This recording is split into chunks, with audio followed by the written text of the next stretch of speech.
이제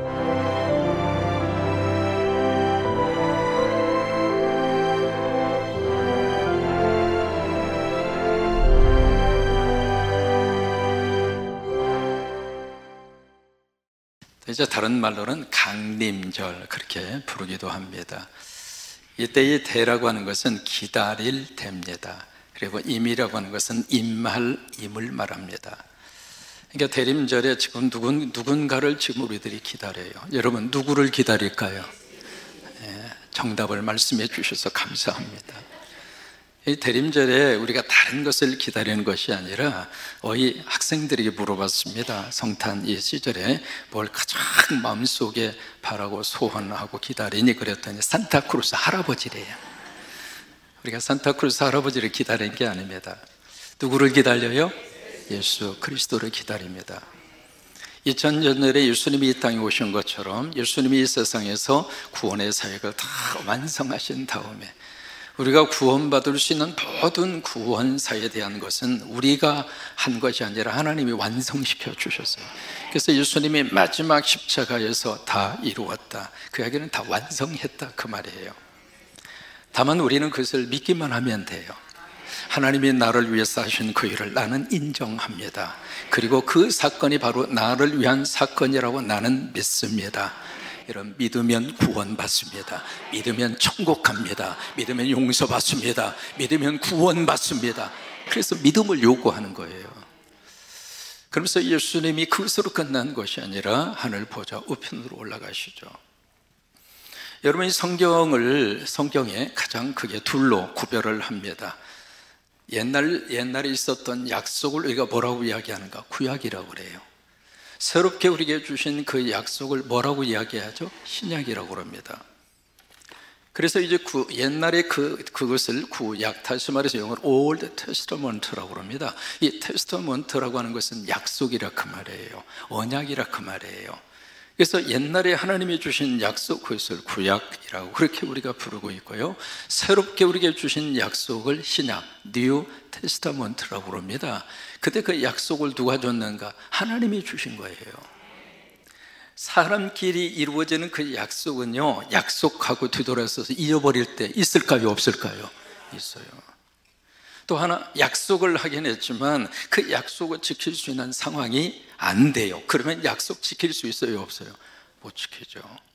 약속을 지키고는 싶은데 약속을 지킬 만한 능력이 안 돼. 그러면 약속 지켜요? 못 지켜요? 못 지켜요. 그러나 하나님이 주신 약속은 하나님이 지켜갑니다. 내가 그 약속을 붙들고 내가 지켜가는 것이 아니라 그 약속을 하신 주체가 하나님이라 이 말이에요. 하나님이 주신 약속은 하나님이 이루어 가십니다. 그래서 우리가 성경을 믿는 이유가 그거예요. 약속은 약속인데 인간 사이에 주고받는 약속이 아니라 전능하신 하나님이 주신 약속. 그래서 우리가 구하고 자꾸 두드리죠. 왜? 구하면 하나님이 주신다고 그랬으니까. 찾으면 찾게 하신다고 그랬으니까. 두드리면 열리도록 하나님이 하시겠다고 그러니까. 우리가 하나님 앞에 예배하면 하나님이 예배하는 자를 하나님이 찾으신다고 그랬으니까. 오늘도 예배하는 여러분 하나님이 지금 찾고 계세요. 뭘 주려고? 하나님의 복 주려고. 그러니까 그 하나님의 언약의 약속이 옛날 우리에게 주신 것이 Old Testament, 구약이고요. 새롭게 주신 언약이 New Testament, 신약이에요. 그러면 여러분 구약과 신약 전체가 여러분 혹시 기억하세요? 아마 기본적인 질문입니다. 구약이 몇 권일까요? 뭐 대답 안 하셔도 구원받는 데는 지장이 없으니까. 그러나 상식적으로 우리가 기억을 하시죠. 구약이 몇 권일까요? 39권이에요. 신약은요? 27권이요. 참 잘했어요. 그러면 신약과 구약을 모두 합치면 몇 권이에요? 세상에 실력이 이 정도입니다. 조금 더 난이도가 올라갑니다. 신약과 구약 전체를 전부 다 장수를 합치면 몇 장일까요? 1189장이에요. 자, 이제 조금 더 난이도를 높입니다. 그러면 신구약 성서 전체를 다 절수로 합치면 몇 절이나 될까요?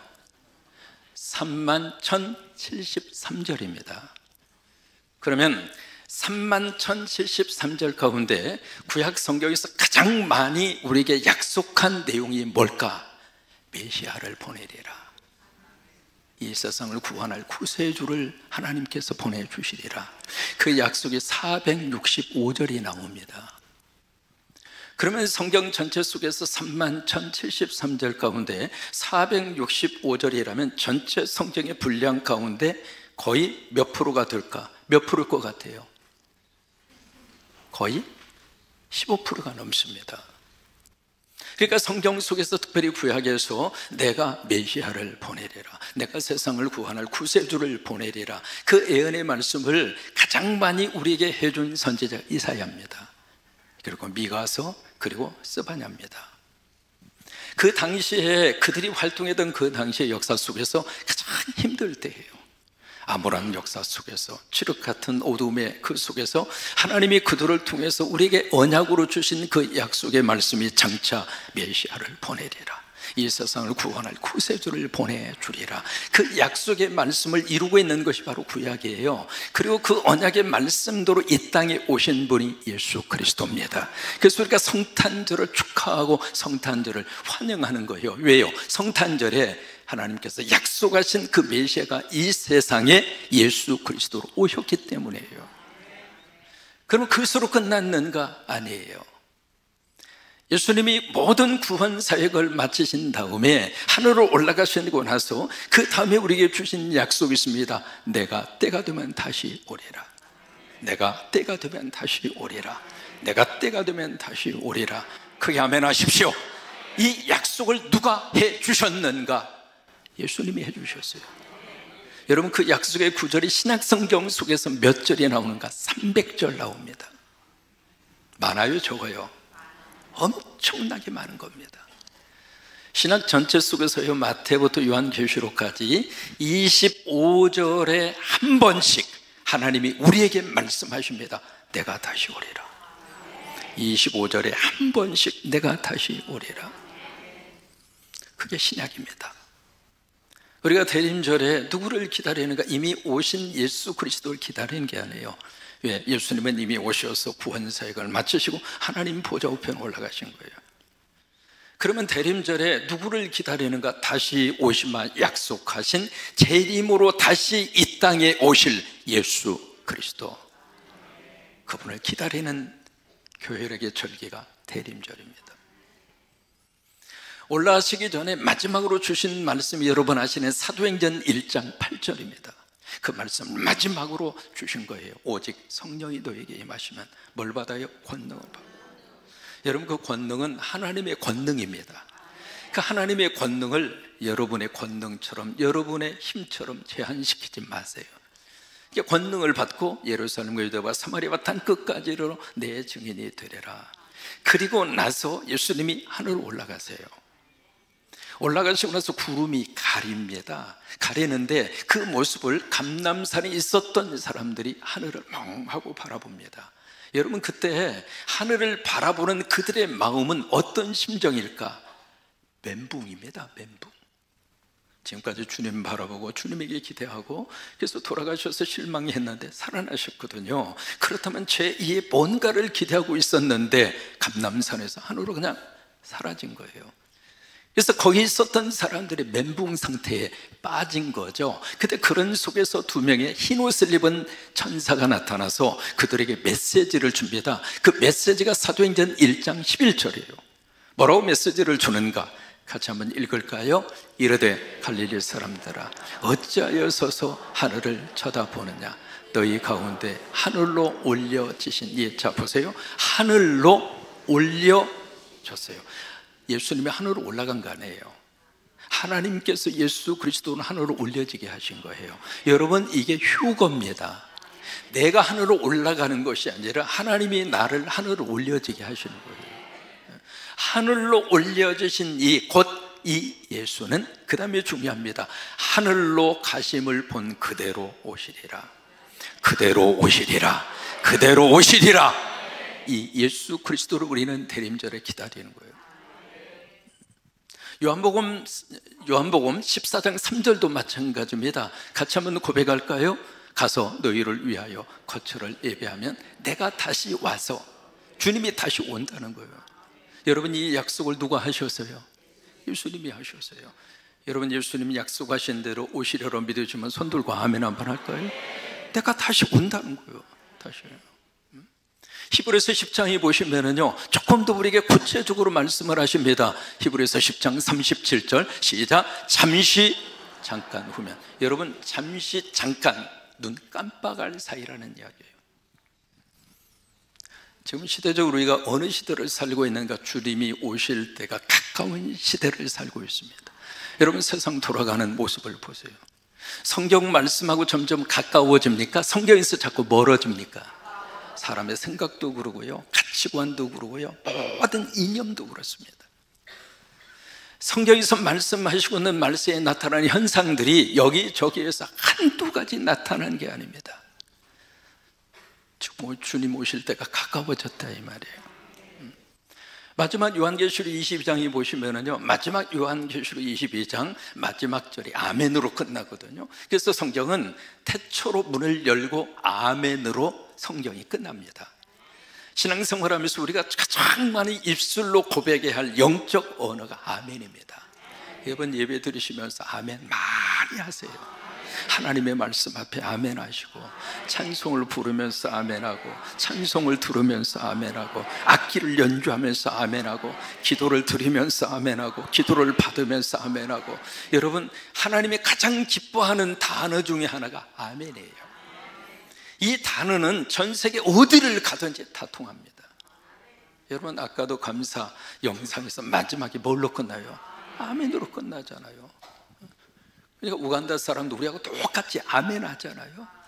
천국 가면 절대로 언어 때문에 스트레스 받을 필요가 없어요. 왜? 다 통하게 되어 있습니다. 뭘로? 아멘으로 통하는 거예요. 아멘. 그래서 계시록 22장에 똑같은 말씀이 3번 반복합니다. 7절, 12절, 그리고 20절. 무슨 말씀이 반복되는가? 내가 속히 오리라. 내가 속히 오리라. 내가 속히 오리라. 그 말씀을 성경 마지막 요한계시록 22장에서 3번 강조합니다. 왜 그럴까요? 주님은 오십니다. 우리가 그 주님을 기다리고 사는 거란 말이에요. 그 주님이 오시겠다고 말씀을 하시는데 22장 20절에 한마디가 더 첨가가 됩니다. 뭐라고 말씀하시는가? 같이 한번 읽어요. 이것들을 증언하시니가 이르시되 내가 진실로 속히 오리라. 진실로라고 하는 말은 아멘이라고 하는 뜻입니다. 아멘, 내가 속히 오리라. 그 예수님의 약속 앞에 교인들이 보인 반응이 무엇이에요? 아멘, 주 예수여 오시옵소서.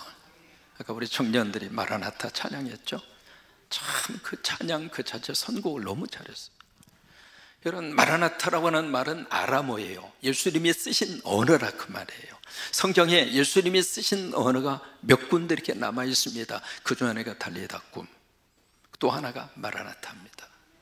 이 마라나타는요, 성찬을 할 때 성도들 모두가 성찬을 받기 전에 했던 고백이 마라나타예요. 주님 오시옵소서. 그리고 성찬을 먹었어요. 그냥 성찬 먹은 게 아닙니다. 여러분, 오늘 이 성찬이 내 인생의 마지막이라고 생각해 본 적은 없습니까?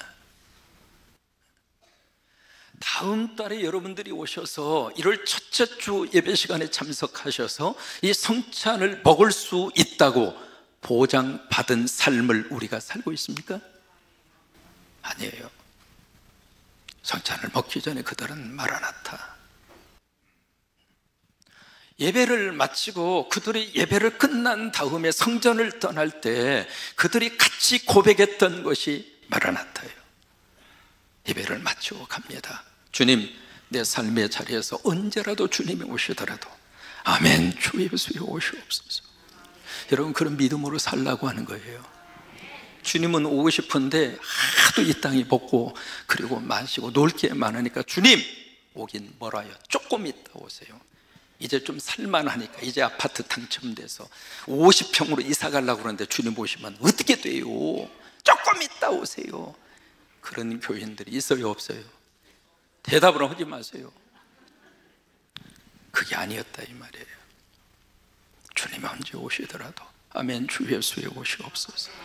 그게 믿음의 삶이라고 하는 거예요. 예배를 마치고 가면서 그들은 온 성도들이 아멘 주 예수여 오시옵소서. 그게 교인들의 마지막 인사였습니다. 우리가 이 대림절에 다른 것을 기다리는 것이 아니라 내가 진실로 속히 오리라, 그 주님을 기다리면서 매 주마다 우리가 촛불에 불을 켭니다. 5개의 초가 앞에 놓여져 있잖아요. 마지막 하얀 초는 성탄절에 켜는 초예요. 오늘 첫 번째 주일에 촛불에 불을 밝혔습니다. 첫 번째 초를 가리켜서 소망의 초라고 그래요. Candle of Hope이라고 그래요. 소망의 초라고 하는 뜻이에요. 그 초에 우리가 촛불을 밝혔습니다. 여러분, 저 촛불을 대림절에 소망의 촛불을 밝히면서 기도하는 기도가 뭘까? 주님이 이 땅에 희망입니다. 주님이 오셔야 이 땅에 소망이 생깁니다. 주님, 여기를 보아도 저기를 보아도 절망인데 갈수록 사람이 이렇게 살기 편해지는 것 같으면서도 왜 이렇게 삶이 팍팍한지, 그런 삶을 우리들이 계속 살아가고 있는데 하나님, 이런 모습으로 세상에 가다가는 어디까지 갈지 모르겠습니다. 주님, 오시는 주님만이 우리의 희망입니다. 그래서 소망의 초에 불을 밝히는 거예요. 오늘 베드로전서를 여러분들 읽으셨어요. 1장 3절에 보시면 소망은 소망인데 그 앞에 단어 하나가 붙어 있습니다. 무슨 소망이에요? 산소망이에요. 여러분, 이 산소망이 산에 있는 소망, 그걸 말하는 건 아니지, 아시죠? 뭐 들녘에 있는 소망, 골짜기에 있는 소망, 그런 소망 말하는 건 아시잖아요. 여기 산소망이라는 것은 무슨 소망이에요? 살아있는 소망이라 이 말이에요. Living hope, 살아있는 소망. 여기 죽은 소망이 아니라 살아있는 소망. 이 살아있는 소망을 하나님이 누구에게 줬는가? 거듭난 사람에게. 그래서 3절에 거듭나게 하사 산소망이 있게 하시고, 여기 있게 한다는 이야기는 살아있는 소망으로 나를 들어가게 한다 이 말이에요. 어느 때? 내가 거듭났을 때. 여러분, 거듭난다는 이야기는 born again, 다시 태어난다는 이야기잖아요. 태어나기 전에는 이 땅에 있는 소망이 절대적인 소망이라고 생각했습니다. 물론 우리가 땅에 살면서 소망 가져야 돼요. 가정 안에도 소망이 필요하고, 부모로서 자식에 대한 소망을 가져야 하고. 근데 그게 전부 다인 것처럼 생각했는데, 이게 예수 믿고 성령 받고 내가 거듭나서 하나님의 자녀가 된 다음에 보니까 그 소망보다 절대적으로 필요한 하나님이 주시는 살아있는 소망, 그 소망이 우리에게 다시 밝혀지기를 원하신다 이 말이에요. 여러분, 이 거듭나게 하사 어떻게 우리가 거듭났는가? 2가지예요. 첫째, 하나님의 긍휼하심을 따라서 하나님의 사랑으로 우리가 예수 믿고 하나님의 자녀로 거듭난 거예요. 2번째, 예수 그리스도가 죽으심으로 그리고 다시 살아나심으로, 다시 말해 예수 그리스도의 십자가와 부활을 통해서 우리가 거듭난 거예요. 거듭난 우리 성도들에게 우리에게 뭘 주시는가? 살아있는 소망, 죽은 소망이 아니라. 전도서에 헛되다라고 하는 표현이 30번 나옵니다.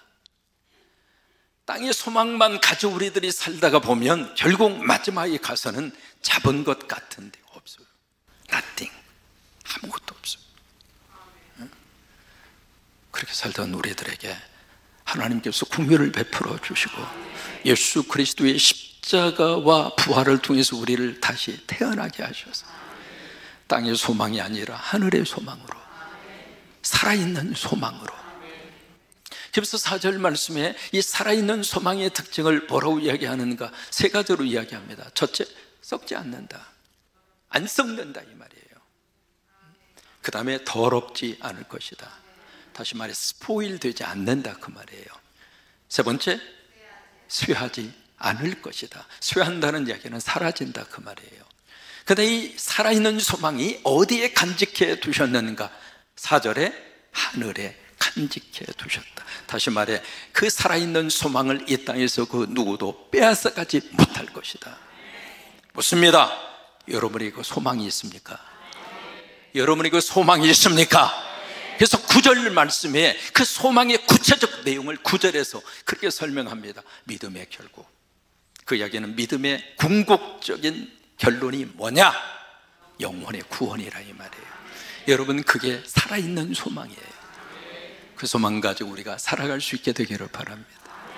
시편 39편 7절에 보시면, 시편 39편은 다윗이 쓴 시입니다. 어느 상황에서 이 시를 썼는가? 지금 병 걸렸어요. 병이 걸렸는데 이 병이 보통 심각한 병이 아닙니다. 해결의 방법이 없어요. 사람이 나이 먹고 병 걸리잖아요. 여러분 어떨 것 같아요? 참 인생이 허무하구나. 여러분 그걸 느낄 것 같아요? 느끼지 못할 것 같아요? 양로병원에 신방을 갔습니다. 옆자리에 미국 분이 계셨어요.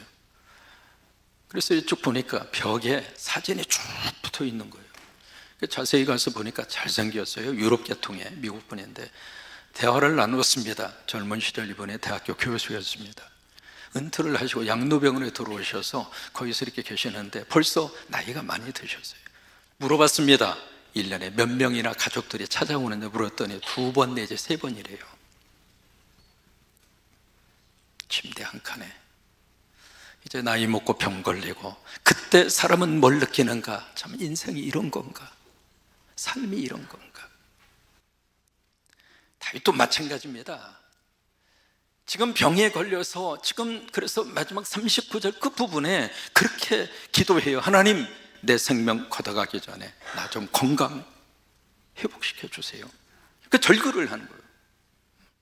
그래서 병에 걸려서 다윗이 그렇게 하나님 앞에서 솔직한 자신의 심정을 이야기합니다. 하나님, 내 삶이 한계 같습니다.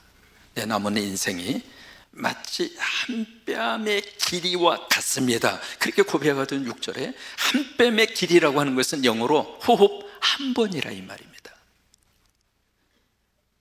그런 속에서 다윗은 뭐가 영적인 깨달음이 와요. 그리고 나서 시편 39편 7절을 노래합니다. 노래를 하는데 1절에서 6절과 7절이 전혀 다릅니다. 거기에 접속사 하나가 들어가 있습니다. 뭐냐면 but, 그 다음에 영어로 now라고 하는 단어예요. 그러나 주여, 이제 내가 무엇을 바라리요? 내가 이 땅에서 무엇을 희망하겠습니까? 병들었죠? 나이 먹었죠? 내가 이제 뭘 바라겠습니까? 사람은요, 누구나 다 그 순간이 옵니다. 안 올 것 같죠? 아니에요. 다 와요. 모세가 남긴 유일한 시가 시편 90편 10절이에요. 여러분 아실 거예요. 사람이 70이고 강건하면 80이라도. 여러분 성경적으로 우리가 들여다봤을 때 70까지만 사셨으면 성경대로 잘 산 거예요. 별로 아멘도 안 하셔요. 몇 살까지 살아야 이만하면 됐다고 하시겠습니까? 사람이 오래 사는 것보다 더 중요한 것은 건강하게 사는 거예요. 인정하시죠? 무조건 나 오래 살게 해주세요 이렇게 기도하시면 나중에 가서는 후회해요. 그렇게 기도하지 마시고 하나님, 나 건강하게 살게 해주세요. 그렇게 하셔야지. 건강을 빼버리고 무조건 나 오래 살게 해주세요 그러면은 아주 곤란해요. 그러니까 70 정도 살았으면 하나님 감사해요. 그 다음부터는 하루하루 그냥 하나님 덤으로 주시는 거예요. 그러니까 사람이 연수가 70이요 조금 건강히 살아서 80이라 할지라도 그 연수의 자랑은 수고와 슬픔뿐이요 그것도 신속히 가니 날아가나이다. 다윗은 고백합니다. 주여, 내가 이제 무엇을 바라래요? 그러면서 7절 말씀에 다윗의 위대한 고백이 나옵니다. 뭐라고 고백하는가? 나의 소망은 주께 있나이다. 여러분, 우리의 소망은 하나님에게 있습니다. 이 대림절에 그 소망의 촛불에 불을 밝히시고 나의 소망은 하나님에게 있습니다. 여러분, 그 소망 붙잡고 이 한 주간을 잘 살 수 있게 되기를 주의 이름으로 축원합니다.